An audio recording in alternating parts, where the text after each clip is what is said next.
Today on Gamers Couch, Deception, Murder in Hong Kong. This time for real. welcome to the couch.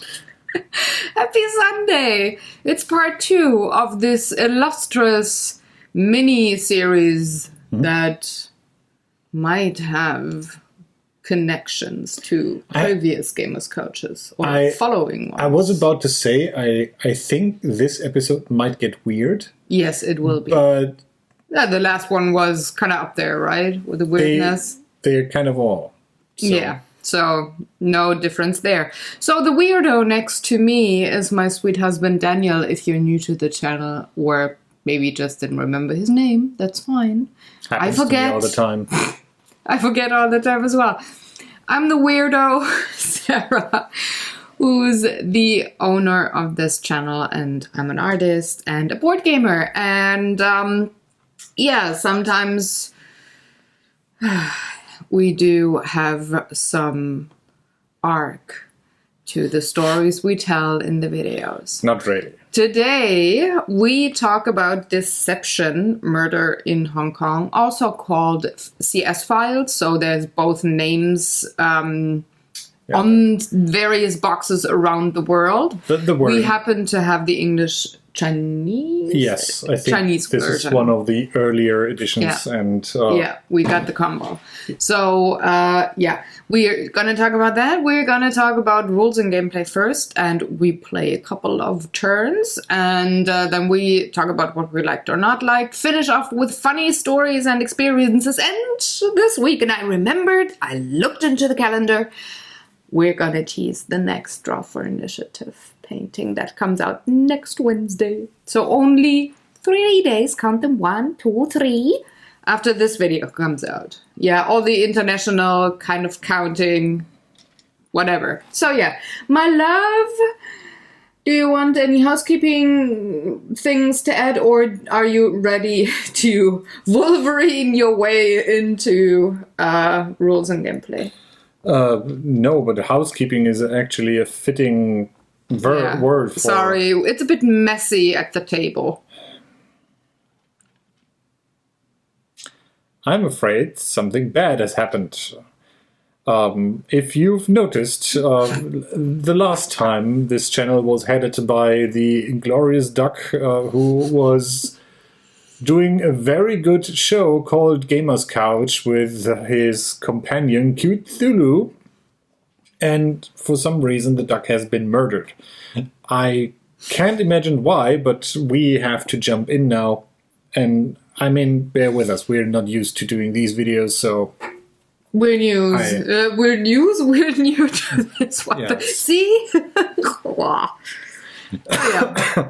So, Deception is a game that is very close to all other social deduction games you might have heard of or experienced, something like Resistance or... What?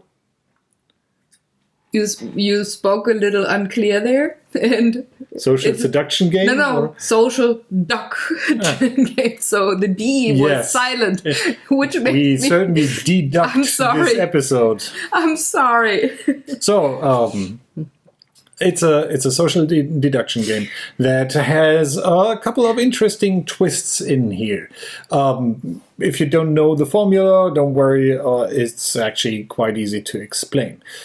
In this game in particular, a murder has happened, and as it happens, we have a victim. It's a murder of ducks.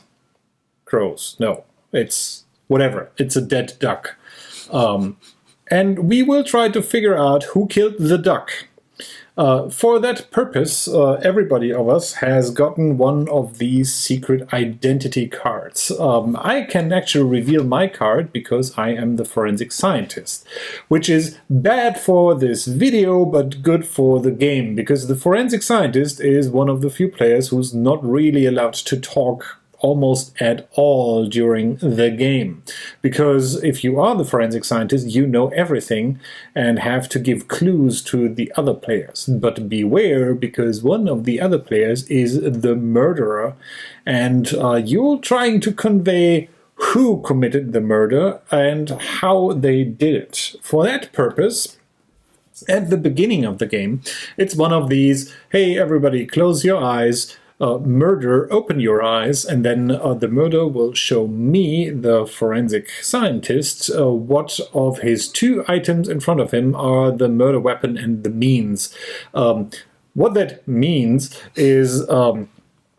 if you see what cards are in front of us, each player has 4 red cards and 4 of these blue cards here. And if you are the murderer, you have to pick 1 red and 1 blue card, point at them, and show them the forensic scientist. The goal of the entire game is for the investigators to find out who is the murderer and to identify the 2 cards that he pointed out at that step. But don't worry, investigators, you are not alone. I, the forensic scientist, are able to give you a couple of hints. But before we do that, let's do the everybody close your eyes. Everybody close your eyes. Murderer, open your eyes. Show me the cards.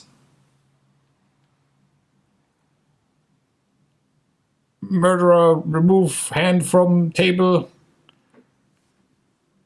And no, everybody open your eyes.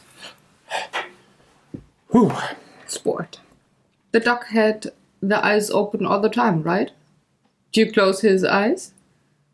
He cannot close his eyes. I'm pretty sure he's not in this game for well, he is, but not in a way in.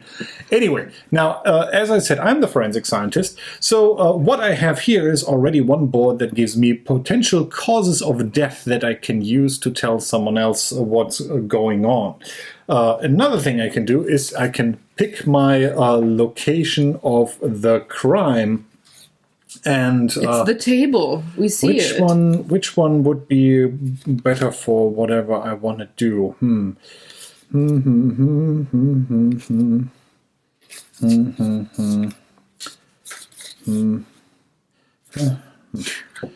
I'll go with this one.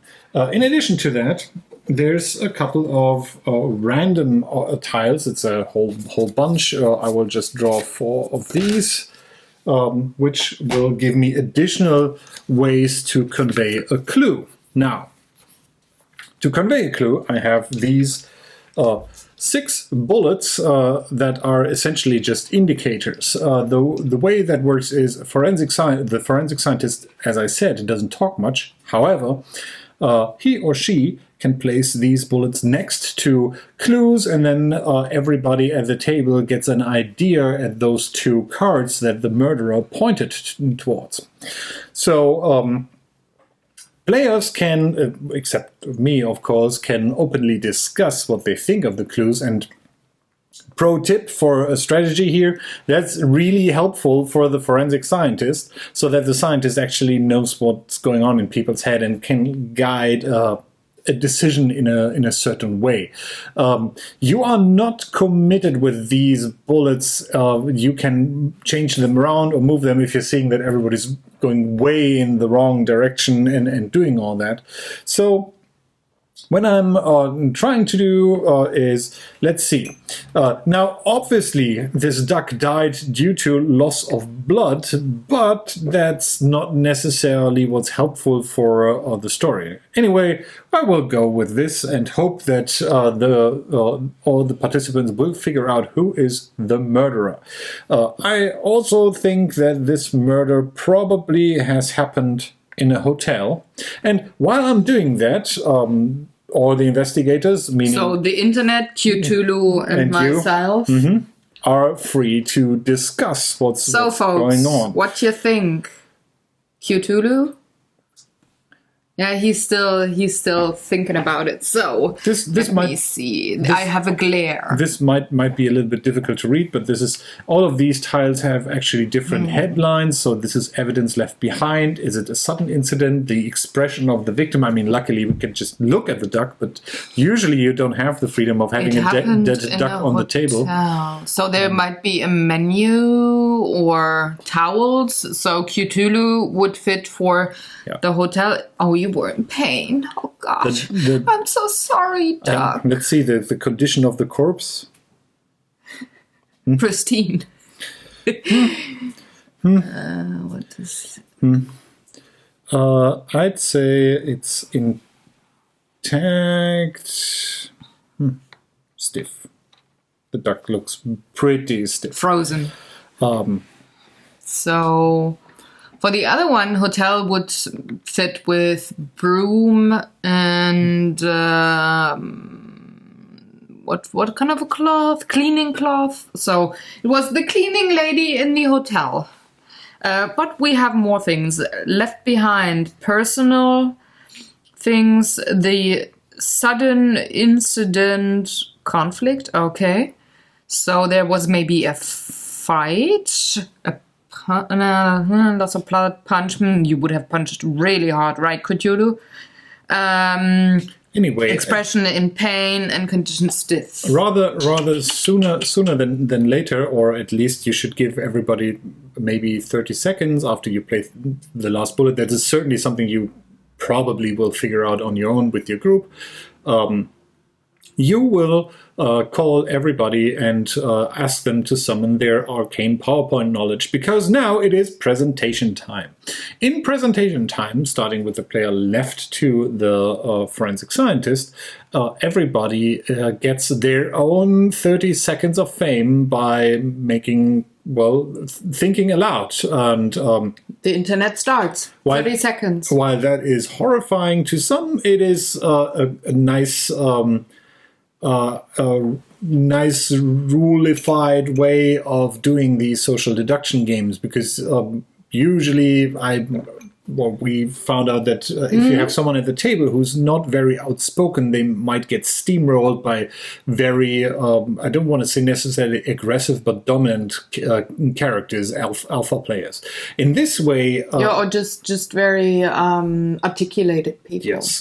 So in this way, someone would then stand up and say, with these points of hints given, I think it is this player because that hints at this card and at that card. And we can start with the internet. They got 30 seconds, and then Cthulhu, and then myself. I think that already covered the 60 seconds that you two had, and you had good ideas. And since Cthulhu is talking via...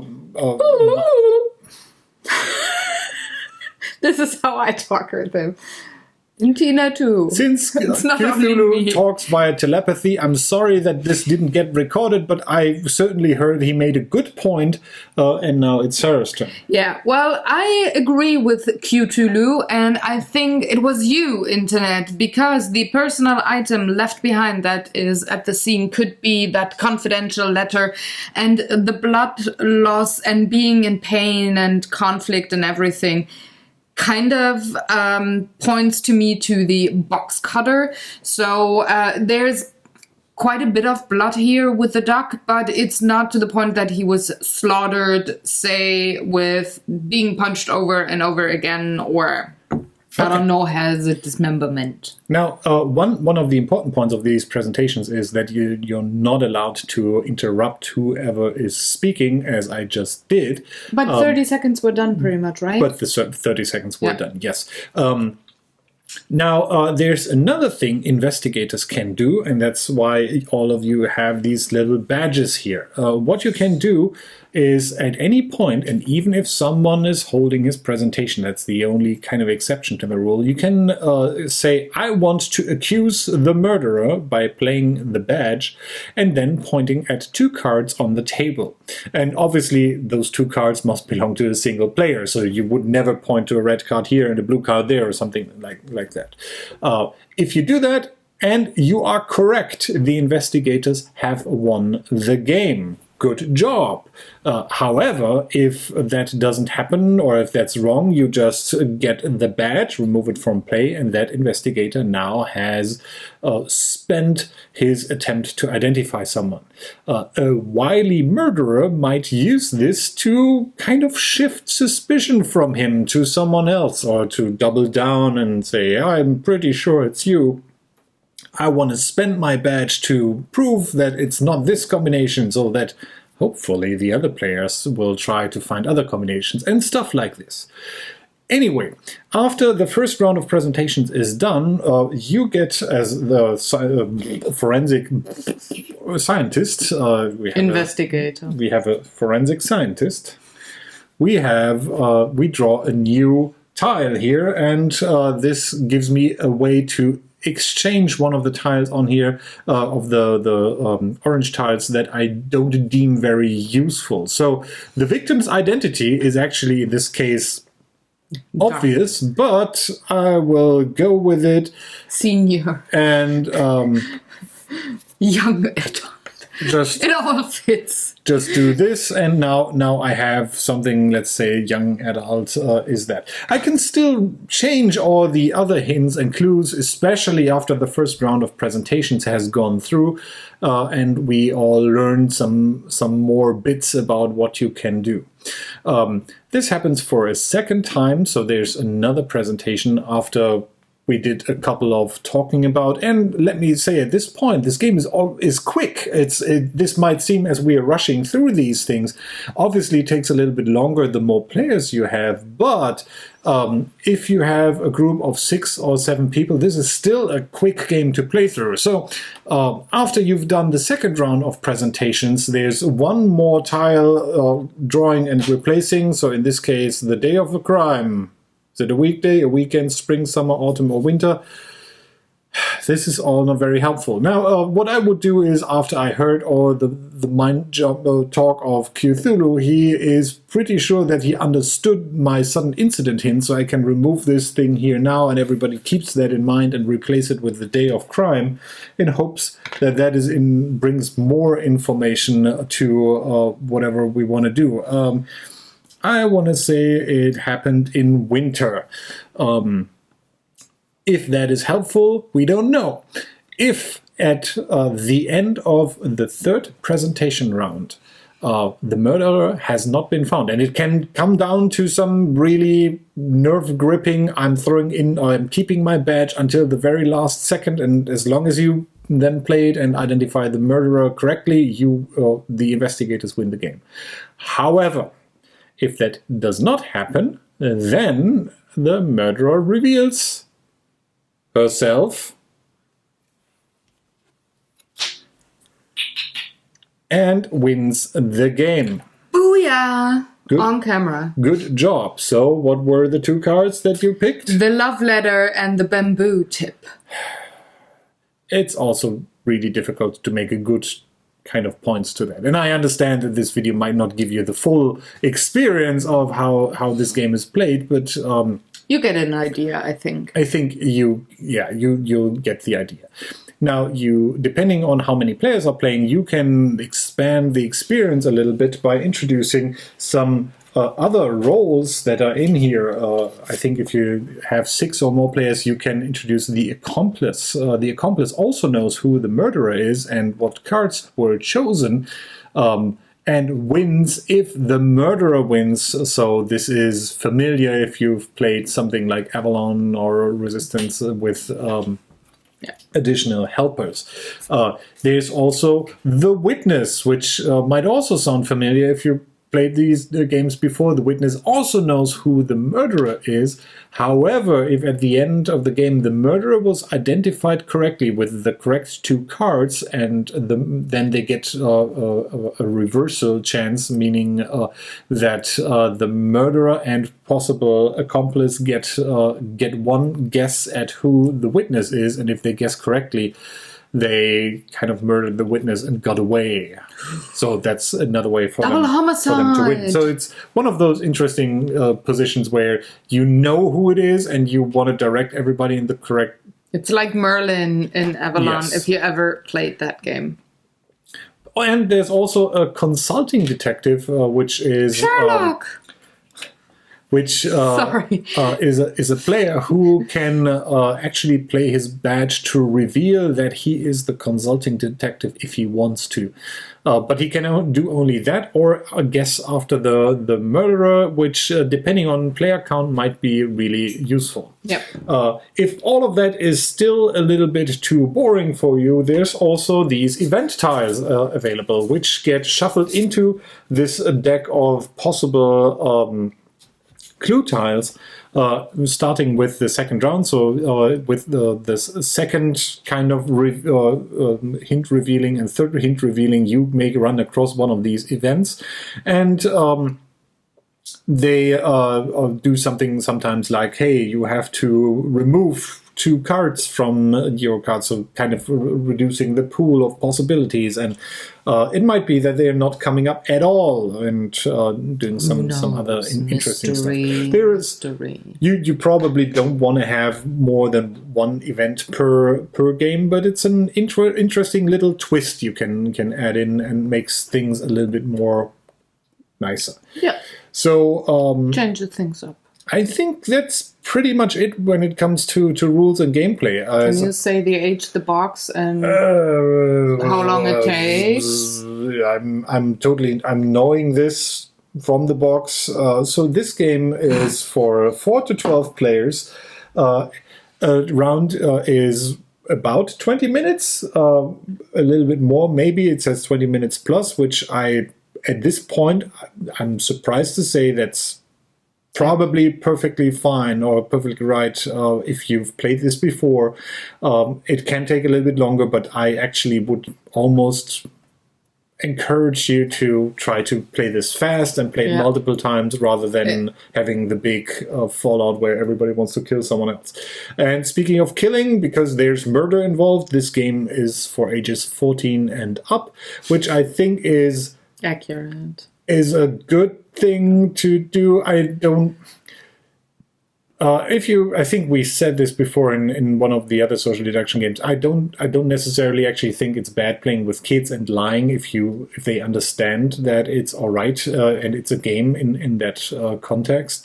I mean, murder is also a kind of thing. However, these types of games kind of live off of being nasty, being a little bit witty about what kinds of clues you're giving, and I'm pretty sure that an adult has an inherent advantage at controlling their emotions and not letting on everybody else. I mean, that doesn't mean that you can't play this with kids at all, but I would think that the age recommendation is correct. Yeah, is a good guidance for that. Mm-hmm. Correct. I'm with you. So let's hop into the next section. Likes and dislikes. So, my first dislike is you killed the duck. Why? I did not. Did I? You are the murderer. It's just a card. I will think over this and then... CSI Dortmund will reveal that something's fishy, maybe. And it's not Cthulhu. Go on, tell those folks what you like and dislike. I have to say, this is totally unscripted. So all of these moments where we just sigh is like, we know each other's gags and stuff too well. Mm-hmm. Yeah, they're real, folks. So let's talk about this game. I do like social deduction games to a certain degree, like in general.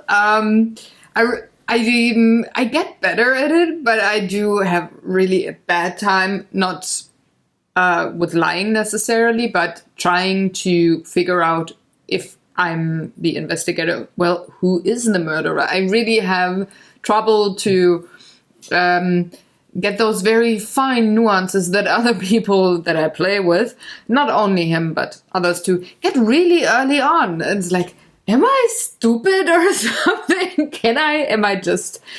Yeah. So I have trouble with that, but I get better. And the better I get, the more fun these kinds of games are for me. And this one here is particularly nice because, well, it deals with the topic of murder and crime. So I like a good crime story, either in a book or in a movie or TV show or whatever. So this is topic-wise right down my alley. It even fits better for me than Resistance or Avalon does, just from the theme. It's just, yeah, it just gets me. And it's also kind of nice that you can have 30 seconds where you can accuse somebody, like in court, you did it, and they cannot defend themselves. After 30 seconds, they can, and you can. But you don't have that, and I'm very heavily comparing. I'm sorry about that with Resistance or Avalon, but you cannot make your case in these other games. It's like. You can talk out loud, but others can talk over you, and here you just have your time to say what you want to say. I want to jump in that also is for me one of the only small points I really don't like really don't like is strong. Something that I'm not too happy about with the Resistance is points of trying to figure out who is on which team are the only indicator you have is a gut feeling and who was picked. Yeah. So that's in the Resistance and Avalon, that's the only kind of indicator that you can use as an argument. CS Files or Deception gives you a lot of stuff to work with simply by giving you these cards in front of here and these clues, and then you can start arguing. You can make even without trying to pin something on someone or going in personal, you can go in and say, these two hints clearly mean for me that he or the murderer was using this item, or that's how someone got murdered. These three things are on the short list of stuff, so we only now need to find the other thing. Yeah. I have to say, for me, in terms of comparison, actually another game that this reminds me of that we also like is Mysterium. Yeah. Which I think this, apart from this being about a murder and someone who's not allowed to speak, trying to help others to solve a murder case, but this has also a similar feel. You have these vague-ish hints at stuff. I thought about if it would be possible to use the Mysterium cards instead of these cards here, or maybe and then hand out the clues from the dreams and stuff. But that being said, that might be a little bit too difficult. But this has a similar feel, and I have to say, I'm sorry, Mysterium, but the payoff at the end of this game is a lot better than with Mysterium. With Mysterium, it's like, yay, I think we found the guy, and I like him for different reasons. I mean, it's a cooperative game, but this also kind of. This one is. It's not obvious who's helping out whom here. So there's a mystery within a mystery, or you're just not sure. It's a lot about reading facial expressions or listening to cues in voices. You are sure from the start that everybody works together in Mysterium, so you don't have to listen for those things. Yeah. So this one here has a kind of a meta well, you have a traitor layer going on. Yeah, traitor mechanism, whatever you want to call it. But you know why I like this better than Avalon or Resistance is I feel that this is me being the murderer. I'm just the player. It's more like in the Mysterium kind of way. Yeah, there's a murderer at the table, but he's just a body for a spirit that came back or something.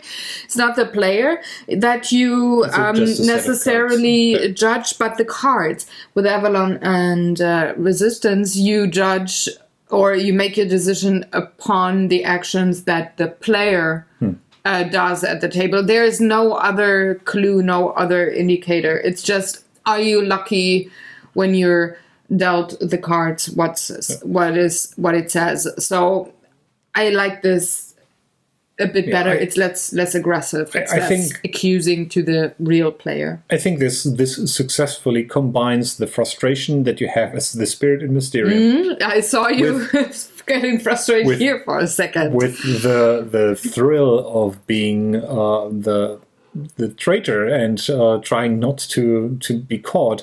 And you in some other games, you might get lucky and get away with not speaking up. And since this game has this presentation phase, it kind of forces you to play this out and try to accuse someone else, and you have to go all in, otherwise you're a little bit suspicious.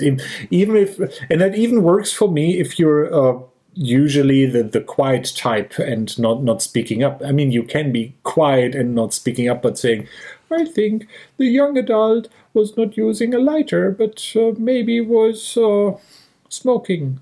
No, something like that. And that's perfectly fine, and that still works in the confines of the game. I also have to say that I would say that Resistance and Avalon and Werewolf and all that jazz are more of games for travel. So if you want to go really light, you just want to have this set of cards, because that's kind of the only thing you really need with some additional stuff. And this is a lot more. You have a full table here. I'd say this is more of a board game experience for a social deduction game, if that makes sense. Yeah. But it's still not that much, so that you can still play really fast. And, and I really like that you can put the clock on it, 30 seconds, and that's that. And the forensic scientist.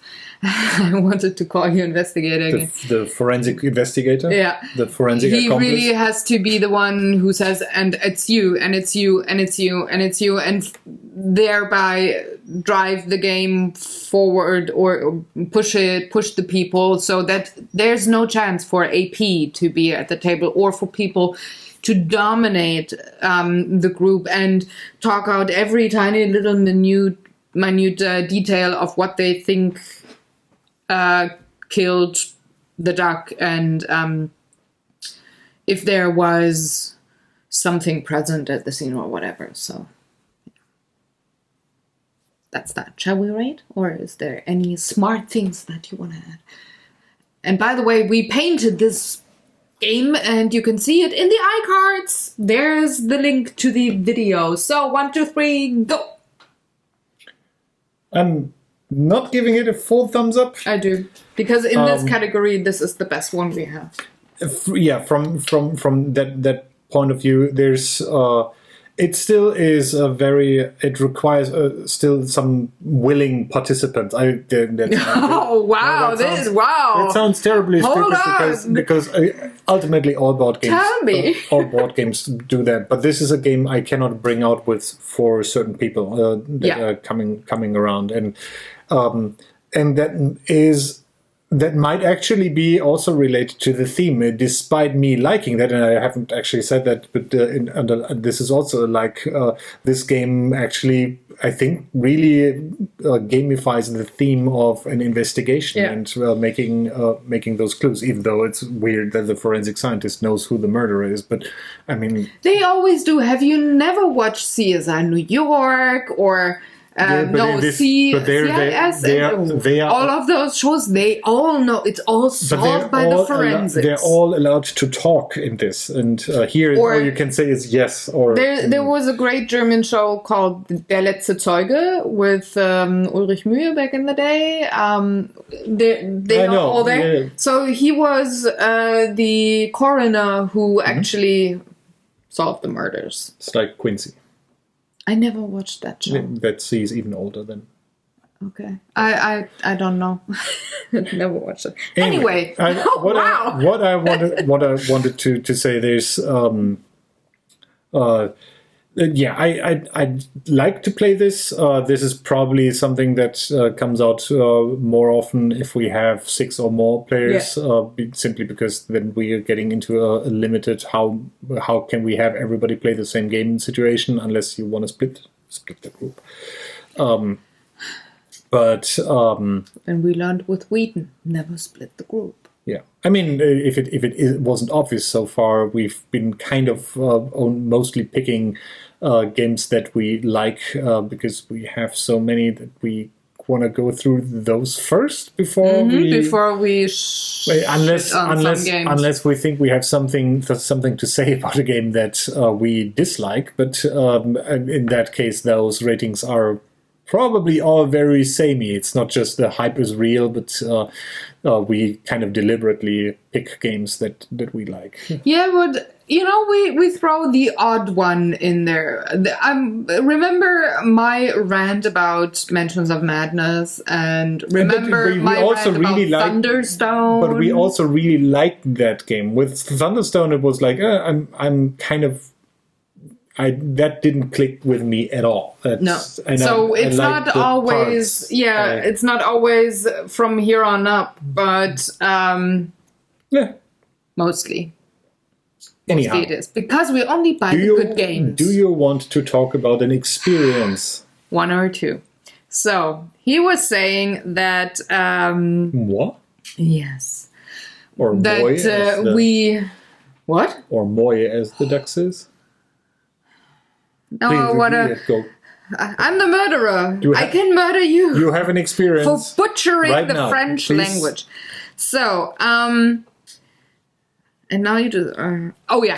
So we bought this game at Spiel, and then we brought people over the same night, pretty much, for a game night. And there were a couple of people that we've never met before. So Shelley and Peter, we met them at that particular Spiel, and they were at our house the first time. Did you say Shelley or Sherry?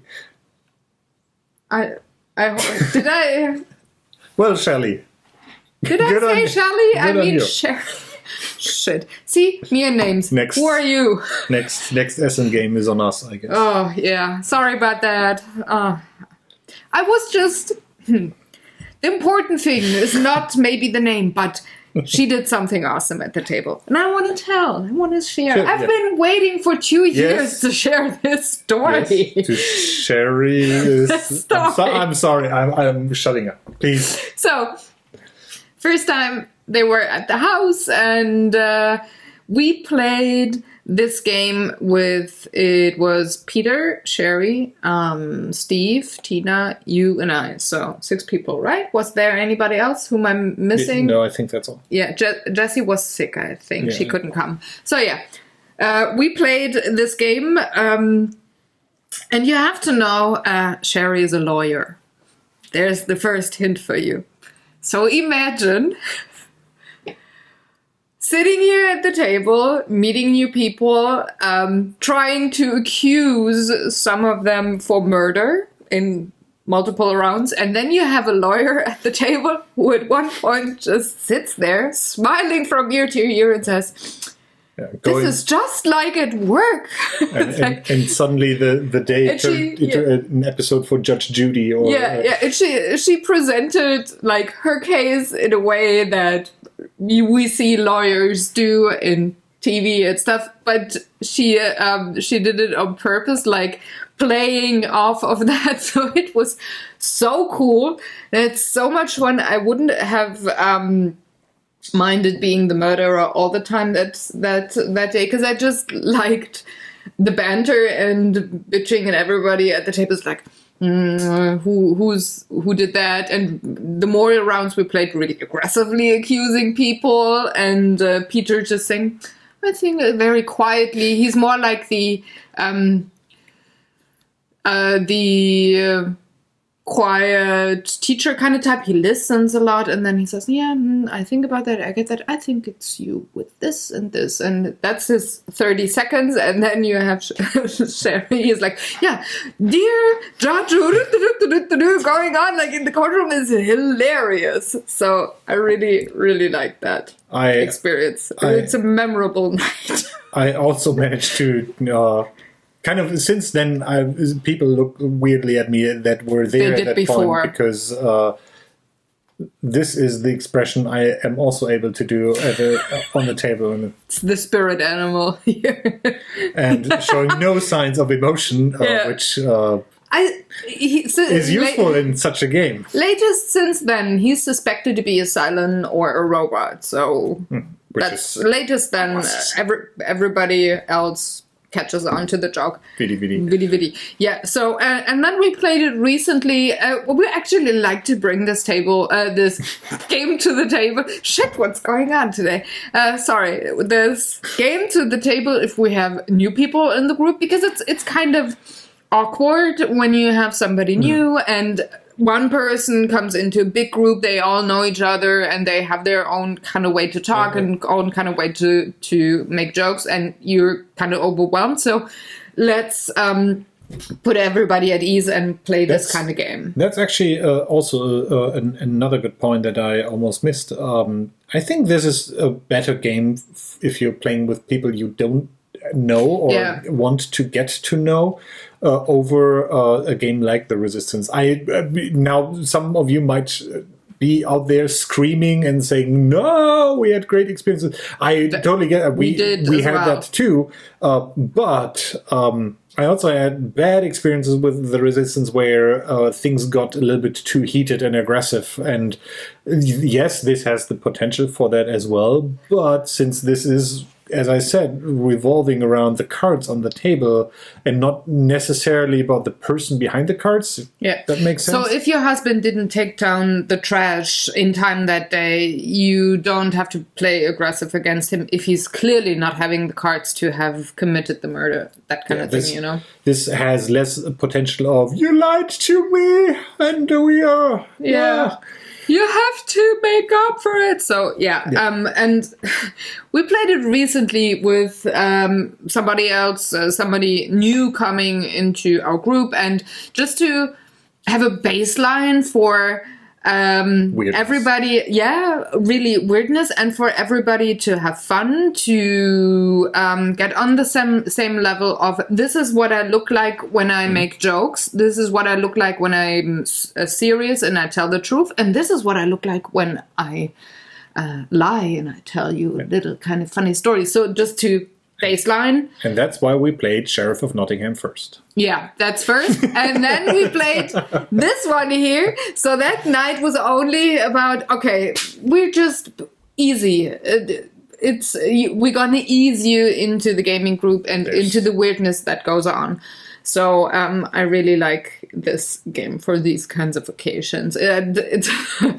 I accused Tina of being the murderer two times because usually she has trouble lying. She shows on her face, but this time around she was just...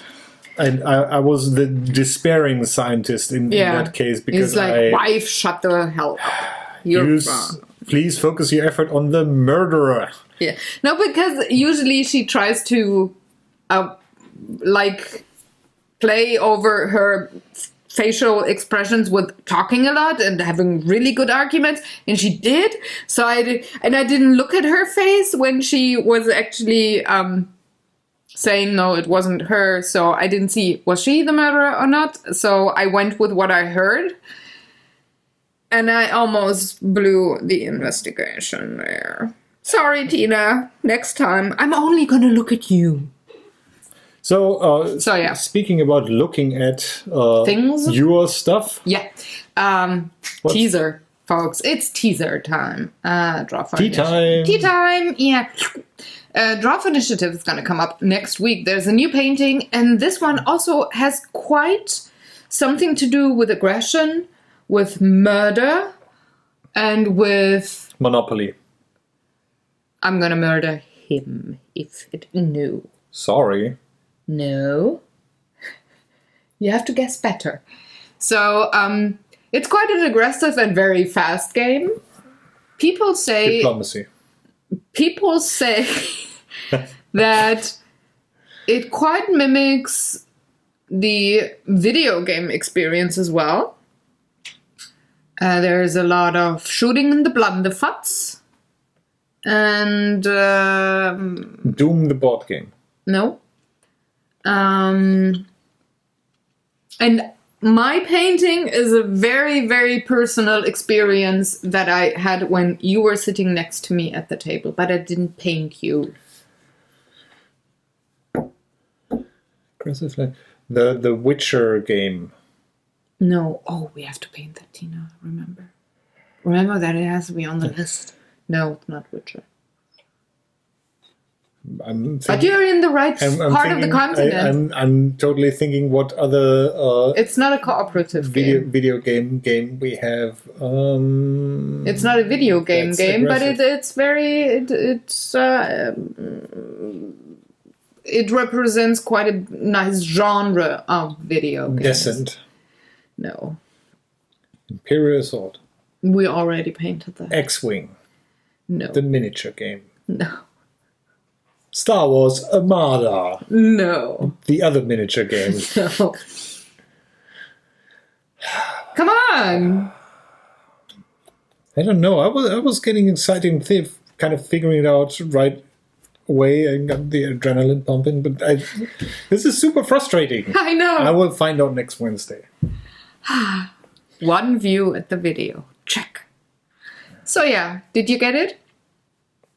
It was somewhere hidden in all of those clues. There was a correct answer. I did what? You're confusing me. Actually, I'm very confused that you. Why did you kill the duck in all? I mean, I have reasons. Don't ever question me. What? I gotta go now. What? Gotta go.